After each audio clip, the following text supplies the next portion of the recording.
notorio que el 4 de agosto México interpuso esta demanda ante una corte de Massachusetts en Estados Unidos, en Boston, y pues llamó mucho la atención en el panorama tanto político, incluso en el académico. A no más de uno le sorprendió esta creativa, inusitada demanda, porque no hay un precedente. Es cierto que no hay un solo precedente en el mundo, pero pues que toca el asunto álgido de cómo es que las empresas que producen armamento no toman las medidas adecuadas, no le dan seguimiento a sus productos de acuerdo a las propias leyes de Estados Unidos. Pero bueno, más adelantito vamos a pasar a la parte jurídica.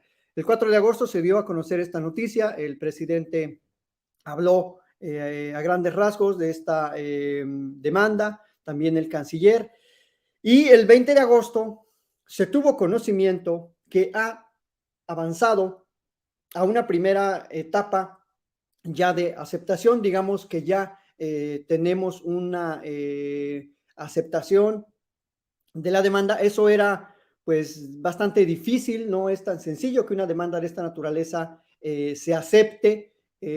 Ahora pues seguramente ya le van a correr el traslado, la vista a las empresas demandadas para que den la contestación y bueno, se siga el juicio. Quiero señalar previamente al estudio de la demanda dos asuntos importantes en el contexto de este tipo de situaciones, de juicios. El primero tiene que ver con la inseguridad que México ha padecido, que como sociedad tenemos que estar lidiando cada día, y la falta de un enfoque integral que hasta el 2018 habíamos tenido. ¿Qué quiere decir la falta de un enfoque integral de la seguridad? Bueno, que no se atienden las causas de origen, que se atiende desde una visión meramente policíaca, de una visión penitenciaria, incluso de castigo, y una visión que no analiza el problema del consumo de las drogas como un problema humano, un problema relacionado con el propio ser humano, que pues le gusta experimentar con sustancias psicoactivas, que le gusta pues consumir algún tipo de incluso de alimento, de bebida o de sustancia que va a alterar necesariamente su sistema nervioso central, su sistema nervioso periférico o incluso su propia pues su propia forma de procesar digamos, la forma en que ve al mundo. Es decir, cualquier sustancia puede causar un daño si se consume en exceso. No necesariamente tiene que ser una droga. Punto número 2. Jamás se había analizado el qué pasa en Estados Unidos como país, como sociedad también, que consume estas sustancias, pero que a su vez provee de estos insumos de la violencia que son las armas. Ese enfoque no se había tenido.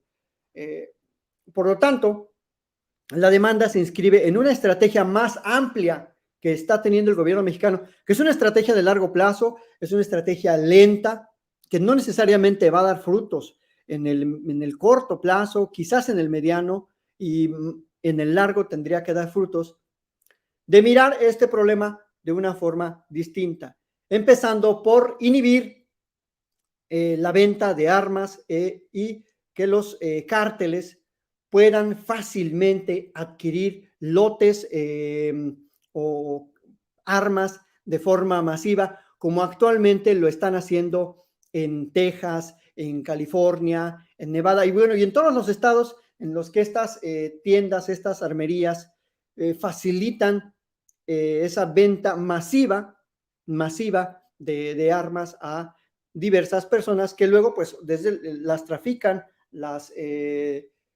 mandan hacia México. Entonces es una estrategia integral.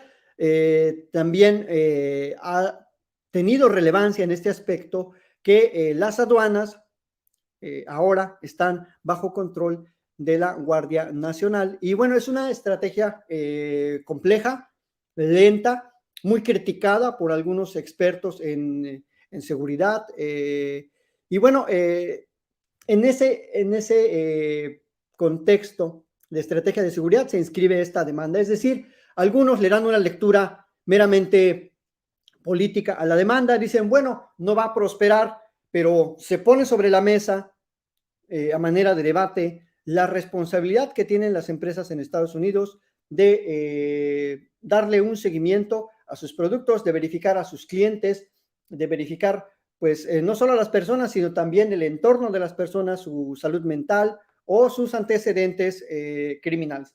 Entonces, esa es una primera lectura que algunos han planteado, que México con esto posiciona en la agenda de gobierno, en la agenda mediática, el tema de las armas en Estados Unidos. Y bueno, y es que recordemos que antes, incluso desde el gobierno, se promovía el tráfico ilícito.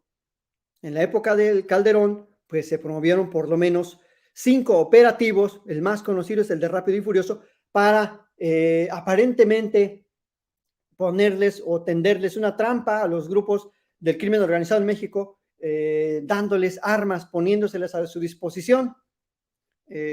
Una estrategia fallida, desde luego, una estrategia que no tuvo ningún efecto. Al contrario, resultó en un total fracaso porque pues no son nuevos los grupos del crimen organizado. Rápido les quitaron los chips, el control, y se perdió el rastro de las armas. Y además, una vez cruzando la frontera, por lo menos eso se puede advertir del último informe de Rápido y Furioso, se perdía el control de las armas. O sea, pasaban al territorio mexicano, se perdía el contacto con, pues ahí con los burreros, digamos, y no sirvió de nada esa estrategia. Fue una estrategia fracasada que incluso implica al gobierno de Barack Obama, pero que desde luego nunca van a aceptar que ellos tuvieron una responsabilidad, una participación y un solapamiento en este tráfico ilícito de armas a través de Rápido y Furioso. El segundo aspecto, ya un poco más jurídico, y la pregunta que todo el mundo se hace es, ¿por qué se le reclama a las empresas esta responsabilidad? ¿Qué vínculo jurídico, qué obligaciones están quebrantando las empresas como para que México pueda plantear esta demanda? Y es que en la prensa nacional, en algunos sectores, pues hubo gente que tachó incluso la demanda de ridícula y quizás son esos sectores que no están actualizados en el mundo del derecho, que desconocen cómo funciona actualmente el derecho y la responsabilidad civil, penal o incluso la responsabilidad de las empresas en torno a los derechos humanos. Entonces, si me ayuda, por favor, la producción, gracias. Bueno, son estas empresas, nada más vamos a hacer un breve recordatorio.